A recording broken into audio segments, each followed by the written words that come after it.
India ने बहुत सारे नुकसान इंडिया को हुए हैं पिछले 5 70 80 सालों में। जिसमें सबसे बड़ा नुकसान एक तिब्बत का हुआ है। तिब्बत अगर इंडिपेंडेंट होता तो सिचुएशन कुछ और ही होती। हमारा चाइना के साथ बॉर्डर कभी मिलता ही नहीं। ये काफ़ी सारी चीज़ें जिनमें से तिब्बत आज के डेट में चाइना का पार्ट है। अगर तिब्बत इंडिया का पार्ट होता तो और भी बढ़िया था। जितने नेचुरल रिसोर्सेज वहाँ वाटर के लिए आज ऐसा बोला जाता है कि थर्ड वर्ल्ड वार अगर कल को होगा तो वाटर की वजह से ही होगा। तो इतना सारा वाटर रिसोर्सेज तो हमारे पास होता। अगर तिब्बत हमारे पास भी नहीं होता, अगर इंडिपेंडेंट भी होता तो काफ़ी ज़्यादा उसके फ़ायदे हो सकते थे। चाइना के साथ हमारा बॉर्डर ही नहीं मिलता। जब चाइना के साथ हमारा बॉर्डर नहीं मिलता तो तिब्बत कंपेयर टू एक पीसफुल कंट्री होती चाइना से, और चाइना के साथ हमारे डिस्प्यूट भी नहीं होते। और चाइना पाकिस्तान का कोई नेक्सस नहीं होता। तो पाकिस्तान आज की डेट में जो इतना उछलता है, शायद उसकी इतना इतना वो उछल भी नहीं पाता। तो मैं इस टॉपिक के ऊपर बात इसलिए कर रहा हूँ क्योंकि रिसेंटली अभी चाइना ने 65th एनिवर्सरी ऑफ तिब्बत को जो उसने एनेक्स किया था तो उसका सेलिब्रेट किया उसने 28 मार्च को।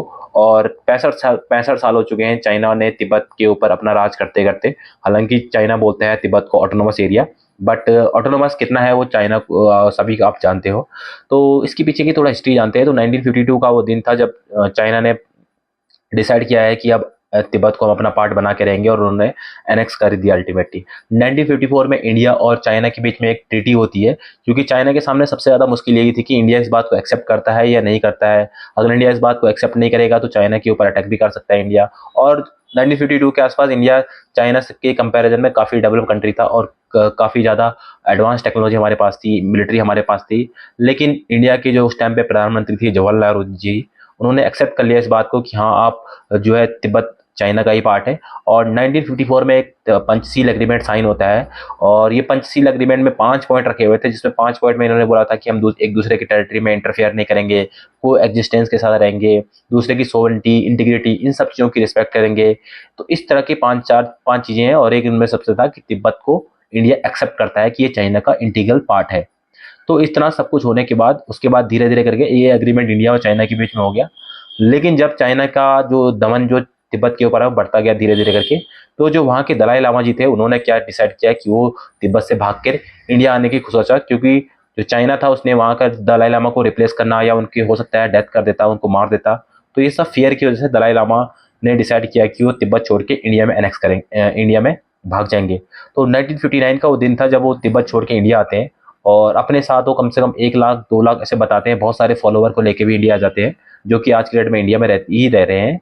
और सबसे पहले वो मसूरी में आते हैं, उसके बाद वो आज की डेट में दलाई लामा धर्मशाला जो आपका हिमाचल प्रदेश में है वहाँ वो रहते हैं। तो इस तरह से वो 1959 में जब इंडिया आते हैं, और इंडिया ने उनको जो एग्जाइल जॉब बोल सकते हो मतलब शरण दे दी, और वो तब से लेके आज तक इंडिया में रह रहे हैं। इसी के बाद ऐसा बताया जाता है कि 1962 का जो वार हुआ था उसके पीछे सिंपल रीजन यही था कि पहले तो इंडिया ने 1954 में पंचशील एग्रीमेंट चाइना के साथ कर दिया। अब आपने पंचशील एग्रीमेंट कर दिया, पहले तो करना ही नहीं चाहिए था, लेकिन आपने कर लिया, आपने तिब्बत को चाइना का इंटीग्रल पार्ट मान लिया, तो आपने पंचशील एग्रीमेंट कर दिया। लेकिन जब 1959 में तिब्बत से अगर जो दलाई लामा भाग के इंडिया आ रहे थे, इन्होंने उसको शरण दे दी। जब इन्होंने उस दलाई लामा को शरण इंडिया में दे दी तो उसकी वजह से चाइना को गुस्सा आ गया। चाइना ने बोला कि कहीं ना कहीं ये कल को इंटरफेयर कर सकते हैं हमारे टेरिटरी में, क्योंकि जो धार्मिक गुरु उनके जो तिब्बतियन धार्मिक गुरु थे, मेन लीडर जो थे, वो इंडिया में रह रहे थे। तो कहीं ना कहीं चाइना को फियर हो चुका था कि फ्यूचर में इंडिया तिब्बत को लेने की कोशिश कर सकता है या तिब्बत को कंट्रोल करने की कोशिश कर सकता है वो धार्मिक गुरु दलाई लामा के थ्रू। तो इसलिए उन्होंने डिसाइड किया कि ये बहुत ज़्यादा लेट ना हो जाए। तो 1959 के बाद 1962 में चाइना ने इंडिया के ऊपर अटैक कर दिया, और उसके बाद आप सभी को पता है रिजल्ट क्या हुआ। इंडिया प्रिपेयर ही नहीं था इस चीज़ के लिए, और इंडिया की उसमें बहुत ज़्यादा डिफीट हुई, और बहुत सारे सोल्जर जो कि जिनका की कोई गलती नहीं थी, हमारे प्राइम मिनिस्टर नेहरू की वजह से उन सब सोल्जरों की डेथ हो चुकी थी, उनको शहीद हो गए थे वो। तो ये पूरी की पूरी ब्रीफ हिस्ट्री थी इंडिया और चाइना के बीच में, जो कि 1952 से स्टार्ट होता है। 1948 में आसपास चाइना इंडिपेंडेंट होता है, 1947 में इंडिया इंडिपेंडेंट होता है। और आज की डेट में चाइना 17-18 ट्रिलियन की इकोनॉमी है, और इंडिया आज की डेट में भी 4-5 ट्रिलियन इकोनॉमी है। और अनस्टेबिलिटी चाइना के कंपेयर में बहुत ज़्यादा इंडिया में है। तो ये सब चीज़ें हैं। जय हिंद, जय भारत।